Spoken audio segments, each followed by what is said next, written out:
मुंबईमधील पावसाळी खड्डे बुजवण्याचं 100 कोटींचं टेंडर परत पाठवलं। शिवसेनेच्या विरोधानंतर निविदा मागे घेतली गेली आहे। मुंबईला खड्डेमुक्त करण्याचं आश्वासन अजूनही कागदावरच आहे। गेल्या 2 वर्षापासून रस्ते कंत्राटीकरण हे अपूर्णच आहे।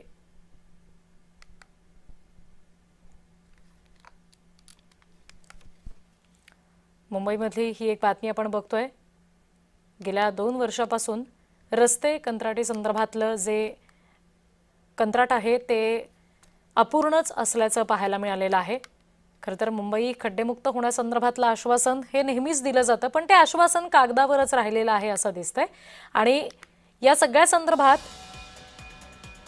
मुंबईमधील पावसाळी खड्डे हे बुजवण्याचं 100 कोटींचं टेंडर परत पाठवलंय। शिवसेनेच्या विरोधानंतर निविदा मागे घेतली गेली। मुंबईला खड्डेमुक्त करण्याचं आश्वासन अजूनही कागदावरच आहे।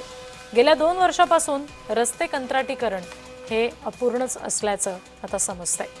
100 कोटींचं टेंडर माघारी घेतलं गेलेलं आहे। मुंबईकरांच्या खड्डे असणाऱ्या रस्त्यावरून जाण्याच्या ज्या समस्या आहेत त्या मात्र यामुळे आता कायम राहत आहेत। मुंबईतील पावसाळी खड्डे बुजवण्याचं 100 कोटींचं टेंडर परत पाठवलेलं आहे। शिवसेनेच्या विरोधानंतर निविदा मागे घेतली गेली आहे। मुंबईला खड्डेमुक्त करण्याचं आश्वासन अजूनही कागदावरच राहिलेलं आहे। गेल्या 2 वर्षापासून रस्ते कंत्राटीकरण हे अपूर्णच आहे।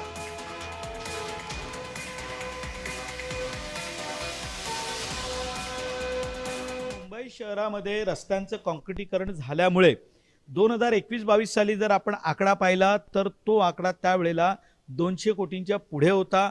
आता हा आकडा कमी होत होत 50% प्रत्येक वर्षी तो आता कमी होत होत होत या वर्षी हा आकडा आता तुम्ही जसं म्हणताय तसं 100 कोटी असेल।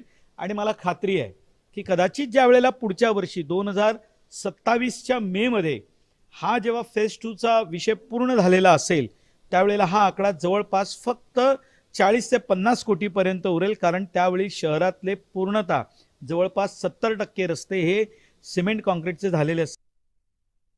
गेली 30 वर्ष ज्यांनी या सत्तेत हा जो सहभाग केला आणि खड्ड्यांसाठी 250 कोटी आणणारे आज 100 कोटी आल्यावरती हा जो आरोप करतायत हा म्हणजे कुठेतरी आपण नावात बसायचं आणि आपणच खड्डा करायचा असा एक म्हण आहे। तर आज हा 100 कोटीचा जो काही प्रस्ताव होता तो नाहीतरी आम्ही नामंजूर केलाय आणि जो काही विरोधकाने किंवा कोणी जे काही आरोप केले आहेत हे पूर्ण चुकीचे आहेत आणि याच्यात आम्ही कुठेच खटपाणी घालणार नाही, कारण आमचं क्लिअर मॅन्डेट आहे की कॉन्क्रिटायझेशन ऑफ रोड आणि जे 32 वर्ष टिकतील त्याचवरती आम्ही सविस्तर ठाम आहोत।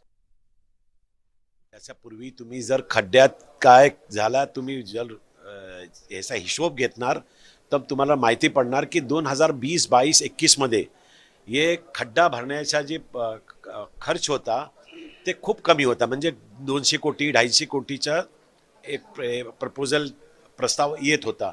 आता सिमेंटच्या रोडचं काम 2022च्या नंतर चालू झाल्यानंतर फेज 1 फेज 2 त्याच्यावर 17,000 कोटी महानगरपालिकाने खर्च केला आणि एक खर्च होत आहे।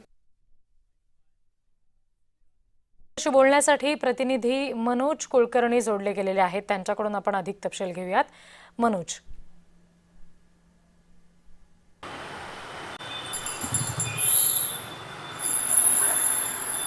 मुंबईत अनेक रस्ते जे आहेत ते खड्डेमय झाले होते आणि 2022-23 मध्ये हे खड्डेमुक्त मुंबई झाली पाहिजे यासाठी प्रशासनानं निर्णय घेतला होता आणि त्या अनुषंगाने काम सुद्धा सुरू केलेलं आहे।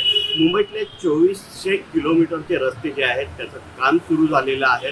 अनेक ठिकाणी सिमेंटचे रस्ते होत असल्याचं पाहायला मिळत आहे। तरी सुद्धा मुंबई महानगरपालिकेच्या वतीनं 100 कोटी रुपयाचं खड्डेमुक्त करण्यासाठी एक निविदा काढल्याचं पाहायला मिळते आहे आणि एकंदरीतच यावर आता सत्ताधारी मात्र म्हणतायत की मुंबईतले रस्ते जे आहेत ते 2027 पर्यंत खड्डेमुक्त होतील, परंतु पावसाळ्यात जे खड्डे पडतात त्या खड्ड्याची तरतूद करण्यासाठी 100 कोटी रुपये ची निविदा जी आहे ती मागवण्यात आलेली आहे। तर विरोधक मात्र यावर म्हणतायत की जर इतके पैसे खर्च करूनही पुन्हा 100 कोटी रुपयात खड्ड्यांसाठी तरतूद करण्यात येत असेल तर हे कोणासाठी करण्यात येत आहे। जी अगदी मनोज, तुम्ही आमच्याशी असेच जोडलेले राहा।